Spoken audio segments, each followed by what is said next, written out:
शिवाय जय माता दी। हम सोनी पांडे। हैप्पी अक्षय तृतीया। आप सबको अक्षय तृतीया की बहुत सारी शुभकामनाएं और बधाई। अक्षय तृतीया आज के दिन हम लोग सभी लोग लगभग हम सेलिब्रेट करते हैं। सोना चांदी कुछ और डिफरेंट चीज़ें, पात्र, गाड़ी, घर, है ना, गृह प्रवेश, शादी, अपने अपने सामर्थ्य के हिसाब से, अपनी अपनी ज़रूरत के हिसाब से हम इस दिन कुछ शुभ कार्य करने की कोशिश करते हैं। बेसिकली हम सोना चांदी खरीदने की एक प्रथा है। पीछे लॉजिक क्या है कि जो भी चीज़ हम कर रहे हैं उसमें हमेशा वृद्धि रहेगी, उसका कभी अक्षय नहीं होगा, कभी क्षय नहीं होगा। और इतना ही नहीं है, अक्षय तृतीया हमारे वैदिक सनातन भारतीय परंपरा में कुछ ऐसे दिन आते हैं जिनकी विशेष महत्व है। क्यों? क्योंकि उस दिन यूनिवर्सल पावर, यूनिवर्स में कुछ कंस्ट्रक्टिव पॉजिटिव एनर्जी बहुत ही हायर उसमें रहती हैं, जो कुछ विशेष दिन पे आते हैं, जैसे कि विजयदशमी, दिवाली, गुड़ी पड़वा और अक्षय तृतीया। तो अक्षय तृतीया जैसा कि नाम से पता है, नेम से इसकी तृतीया वैसाखी का शुक्ल पक्ष का तीसरा दिन, मतलब वैसाखी मतलब द मई जून के जो जब न्यू मून जिस दिन से होता है उस दिन से लेके जब तक फुल मून नहीं हो जाता पूर्णिमा, तब तक ये हमारा शुक्ल पक्ष चल रहा होता है। हमारे हिंदू परंपरा में कैलेंडर में 2 पक्ष ही होते हैं, 15 दिन का शुक्ल पक्ष और 15 दिन का हमारा कृष्ण पक्ष। तो फुल मून के बाद से जब तक अमावस्या डार्क नाइट नहीं हो जाती, तब तक उस दिन से लेके उस दिन तक 15 दिन फिर कृष्ण पक्ष चल रहा होता है। और जब अमावस्या के बाद से वापस से प्रॉपर्टीज़ चंद्रमा की बढ़ रही होती हैं, तो वो शुक्ल पक्ष स्टार्ट हो जाता है डे 1 से फुल मून तक। तो जो उसका 3rd डे होता है ना, इस मई मंथ का जो 3rd डे होता है आपका, वो कहते हैं अक्षय तृतीया।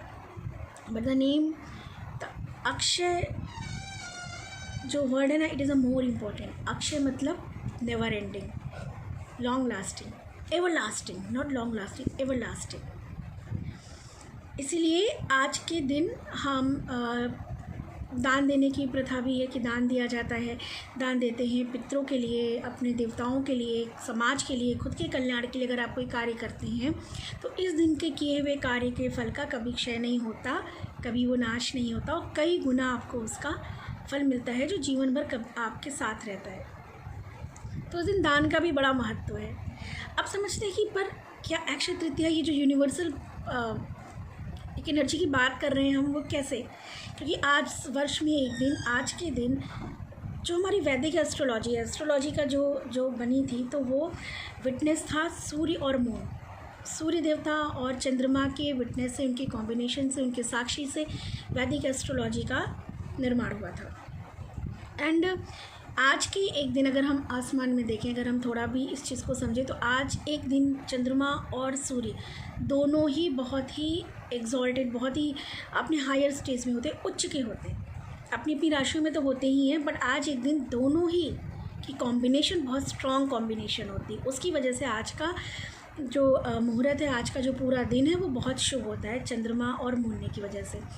अब हम देखें कि ये क्या करते हैं, मतलब क्या मैसेज देते हैं। चंद्रमा और मून किस चीज़ को रिप्रेजेंट करते हैं? सॉरी, चंद्रमा और सूर्य, सन और मून किस चीज़ को रिप्रेजेंट करते हैं? तो सूर्य करता है आपके फिज़िकल स्ट्रेंथ को, आत्मबल को बढ़ाता है। भगवान सूर्य आपको आत्मबल देता है, आपका ओज बढ़ाता है, तेज बढ़ाता है, आपका एक शक्ति, आत्मशक्ति, शारीरिक बल।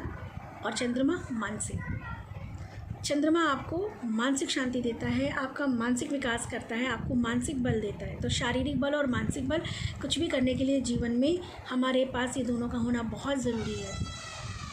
स्वस्थ शरीर और स्वस्थ दिमाग, तभी हमारे पास अगर बहुत कुछ है, सब कुछ है, तो ही हम उसको एंजॉय कर सकते हैं, वरना सब बेकार है ना।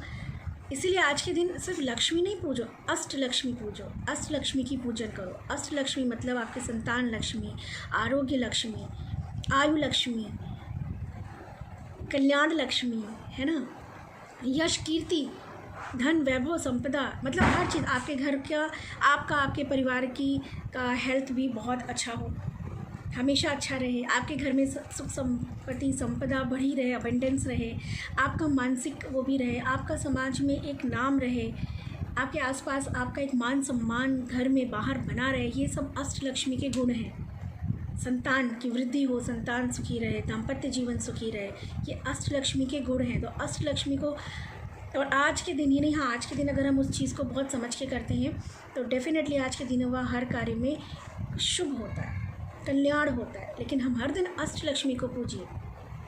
आप सिर्फ अगर धन की लक्ष्मी को पूजेंगे तो माँ तो चंचल है ना। तो आपको अष्टलक्ष्मी चाहिए, संतान धन भी चाहिए, संस्कार धन भी चाहिए, दाम्पत्य धन भी चाहिए, पत्नी धन भी चाहिए, पति धन भी चाहिए, स्वास्थ्य चाहिए, घर चाहिए, मान सम्मान चाहिए, और ये अष्टलक्ष्मी में आता है।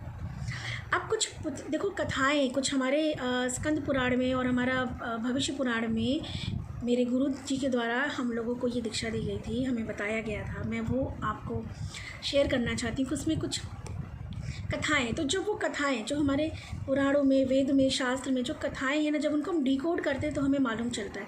ऐसा कहा जाता है सबसे फेमस जो कथा है कि भगवान श्री विष्णु ने परशुराम जी के रूप में जन्म लिया था। आज ही की तिथि के दिन, अक्षय तृतीया के दिन उनका जन्म हुआ था परशुराम जी के रूप में पृथ्वी पर।